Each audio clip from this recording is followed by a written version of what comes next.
So typically in a stick-built roof system, you'll have horizontal runs either with a top of a wall plate that's in the wall below, or possibly with some kind of bracing like a rat run. And what we're going to do here is we're going to plumb up our gable end so that it is perfectly plumb or vertical with our wall plate. And then we'll use a diagonal brace to hold it in place.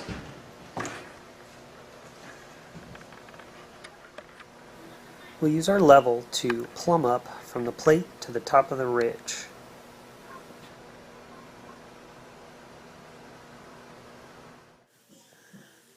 When we're confident it's plumb, we screw off the bracing.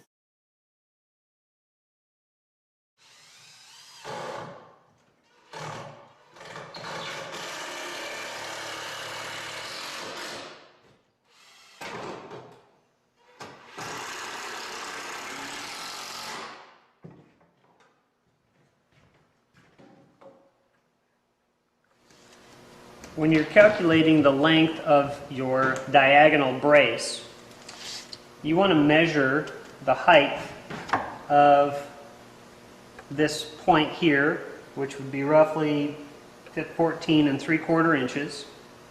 Okay, and assuming you're cutting 45-degree angles on either end of this, you'll end up with a equal distance height and run.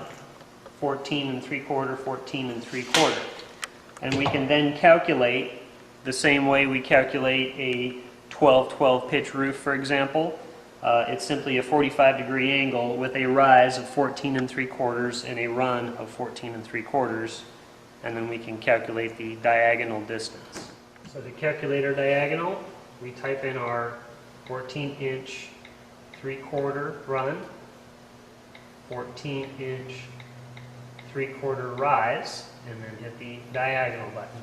And that gives us the long point to long point length of our brace 2x4, 20 7/8.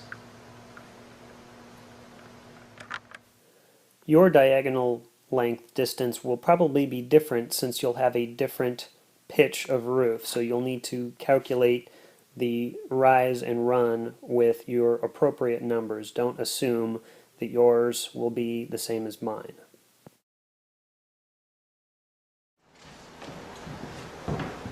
We're also going to install rake studs on the gable end, and I'm going to lay out the position of my rake studs. And I'm going to put these at 16 inches on center from the outside in. So hooking my tape on that wall plate, my 16 is the center of my stud, and I'm going to install the stud this way. Okay, so my thickness is 1.5 inches. Half of that is 3/4, so I'll pull back 3/4 of an inch, and then mark the side that my stud will go on.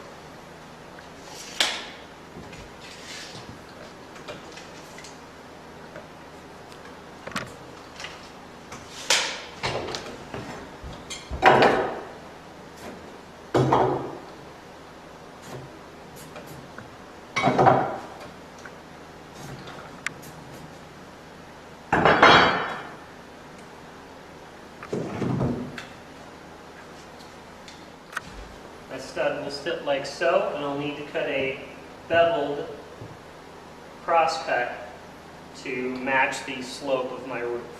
So to find the length of my rake stud, I'm simply going to take my level and I'm going to mark a plumb line up on the face of my gable rafter. Okay, so there is a plumb line, and I will measure the short point. In this case, it's 5 3/4 inches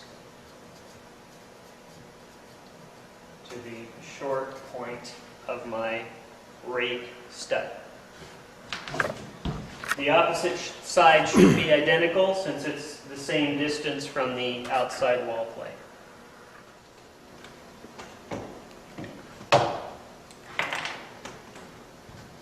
So 5 3/4 is the short point. I'll mark a line straight across my stud. Remember, that is my short point, so my bevel is going to go up, and this side will be longer. And if I use my speed square, I can simply match the pitch that I'm using. In this case, it's a 7/12 pitch, so I can simply slide my, as if I were laying out a rafter, a common rafter. That angle will match the bevel of my rake stud. So that is what I'll be cutting.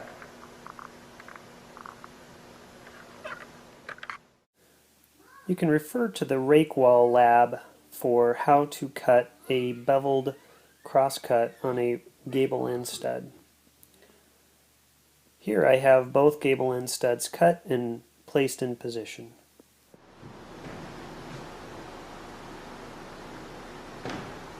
So some things to keep in mind about your roof system is that the ridge should be straight. On longer runs or longer ridges, it's a good idea to use a string line to string between the two gable rafters. So here's our string line lined up with one face of our ridge. This piece of wood actually isn't the straightest piece of wood, so as we set our rafters, we do need to force it so that it is straight.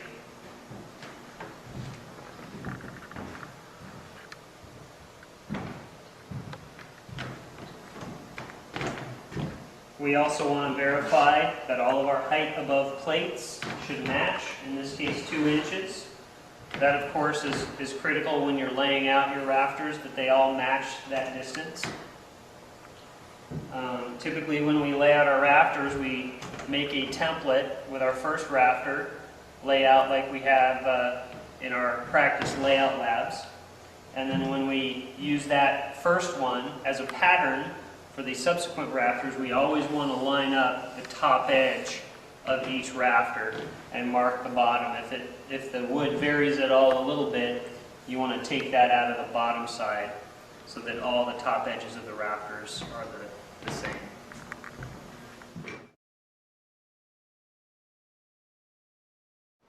So the last thing we're going to check on our roof is that our top edges of all of our rafters are in plane.